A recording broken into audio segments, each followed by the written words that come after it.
Hey there, did you happen to pick this room upgrade? Oh, or this one? Wah. Don't worry, the game actually lets you re-roll your upgrades. All you need is a little bit of money, and you need to get the showroom. If you have the king chest power, then you can try to force the showroom, but if all else fails, then you can just draft a secret passage and then pick the gold sink book. And then hopefully one of the 3 shops that it picks afterwards is the showroom. Anyway, once you have the showroom, you need to purchase the most expensive items that this shop has, namely the master key, the emerald bracelet, or the ornate compass. Any of these 3 items can work. Then I like to grab some dice, so right here I'm showing off my favorite, my preferred boudoir upgrade. But whatever works for you. Having 2 dice will ensure that you get the room outside that you want. In our case, we want the trading post. I'll give you 3 guesses as to what you think we're about to do. Of course, obviously, you also need access to the outer room, so you need to unlock that first. But I think you'll most likely already have this unlocked if you have enough money to buy anything from the showroom. Inside the trading post, each of those 3 items, the master key, the ornate compass, or the emerald bracelet, each of those has a chance to be traded for an upgrade disc. An infinitely repeatable upgrade disc that you can potentially get run after run after run, day after day after day. This will not let you reroll a bunch of other rooms because there are only 15 different rooms that you can ever upgrade. Those rooms are the aquarium, billiards room, boudoir, bunk room, cloister, closet, courtyard, guest bedroom, hallway, mailroom, nook, nursery, parlor, spare room, and storeroom. 1, 2, 3, 4, 5, 6, 7, 8, 9, 10, 11, 12, 13, 14, 15. Even though any of these 3 items can be traded for an upgrade disc, you're not going to be able to trade for more than 1 upgrade disc at a time though. Moreover, I tested this a bunch and I was not able to get this to happen, but it seems like you're not able to get more than 1 upgrade disc in a single day. But please prove me wrong, let me know down below in the comments if you get that to work by getting an upgrade disc and then using that upgrade disc and then coming back and trading another item for another one. I tried that a bunch and it didn't work. I had to keep going to a new day each time. But again, let me know if you get that to work. I'll pin your comment down below to let everyone know. Anyway, once you get your upgrade disc, just head over to any computer. If you don't have a computer inside the house yet, then you can just head over to Blackbridge Grotto if you have that unlocked. Then just use the upgrade disc and it's gonna pick at random which room you get to upgrade or re-upgrade. So it could take some time to get the particular upgrade that you want, especially for the cloister, but we'll get into that soon. But using this method, you can do this day after day after day to completely re-roll all of your room upgrades, getting the room upgrades that you want if you made some mistakes in the past or you just want to try something new. Because a playthrough of this game can take a really long time. It's not just like 1 run. And as far as we know, there's no other way to do this. This is the best we got. Anyway, now that you know how to reroll all of your room upgrades, let's talk about what the best upgrades are. Objectively, none of these are subjective. Just kidding. I'm going to give you my opinion and just common consensus as well.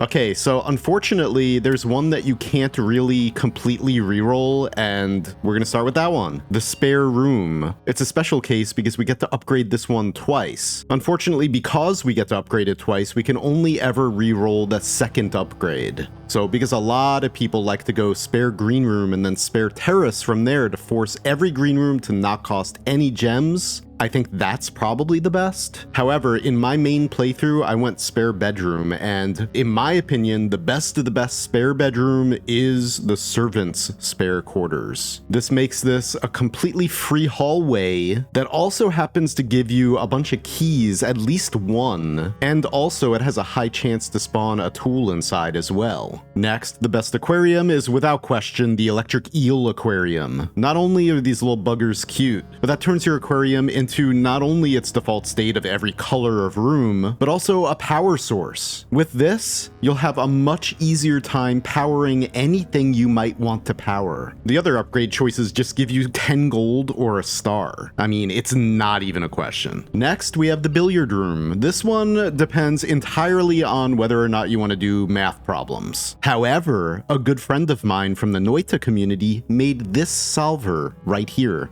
I'll link it down below. Anyway, some people pick Speakeasy because it allows you to just solve one addition problem in order to get your prize from the room, but I consider Break Room to be by far the best. If you end your day in the Break Room, then you start your next day with a keycard. Then that next day you can just immediately rush security to increase security level to high and then not have to worry about a single thing after that. That combined with the spare servants' quarters can ensure that you're never locked out of a room. Well, now we need gems. Also, by starting your day with a keycard later in the game, you'll be able to do some crazy strategies like start on rank 7, if you want, for some reason, to start all the way up there.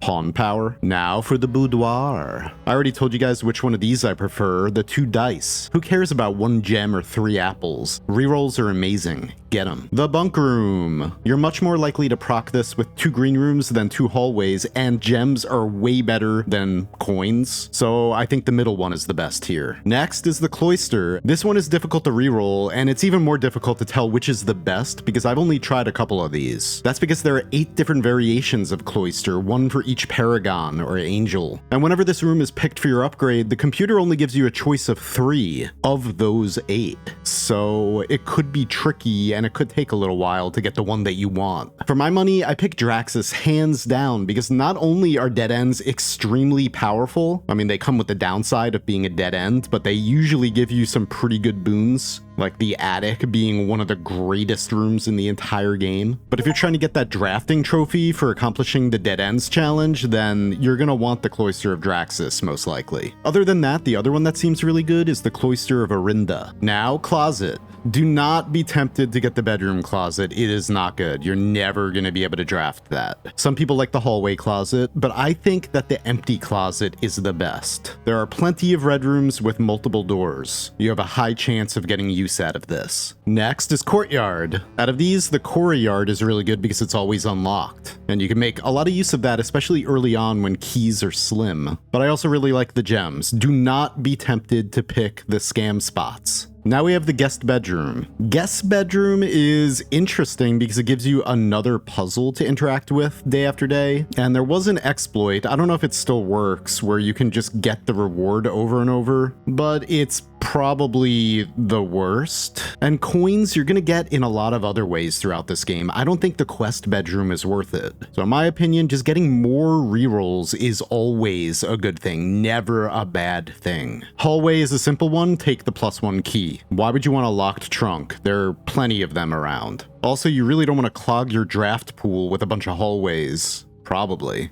I know I don't. The mailroom can be upgraded to give you same-day delivery for when you reach rank 8, no contact delivery, which is my choice, or freight shipping. Freight shipping gives you a large order, but it takes a few days. No contact delivery means that that order is left at your front door, so every time you start your run, you start it at the very beginning with several items, sometimes keys, gems, lockpicks, etc. I love it. As for Nook, some people go for Reading Nook because the library is really good and this ensures that you can get one after placing the Nook, because books from the library are going to be very necessary for solving a lot of things, and then drafting a more rare room after the library is also a nice boon. However, I am partial to Breakfast Nook. Eggs and bakey, and the morning room is quite nice. Now for the most powerful upgrade in the entire game. For the nursery, we pick the nurse's station. Do not pick indoor nursery, it's rarely going to be used. And the flat step upgrade from the regular nursery is it's okay, but look at this. Later in the game, when you have access to the expanded experiments, namely the each time you view your map lose 10 steps and then experiment,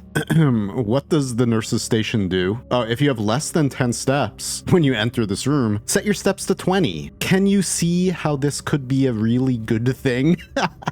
Open your map, leave, enter, open your map, leave, enter, open your map, leave, enter, open your map, leave, enter, etc, etc, etc. Oh, did you want 1,000,000 stars with that? Or will you just take the number 1,000 allowance? Yes.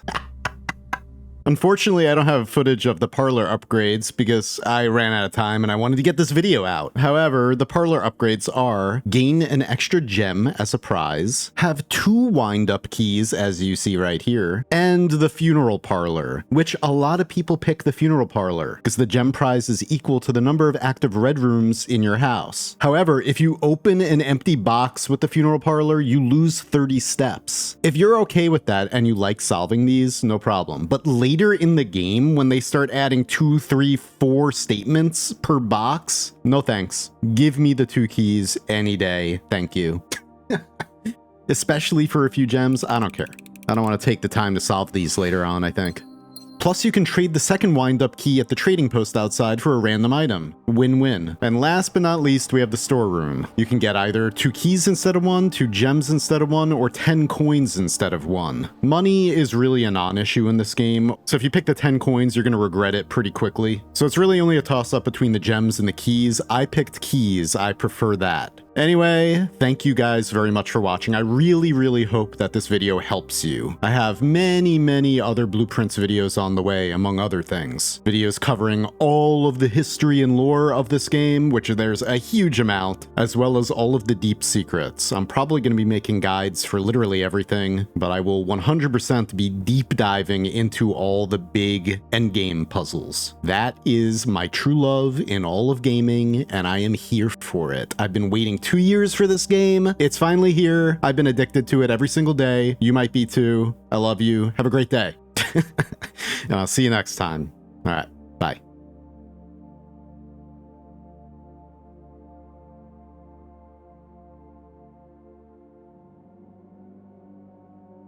Anyway, some people pick speakeasy. I can't speak easy.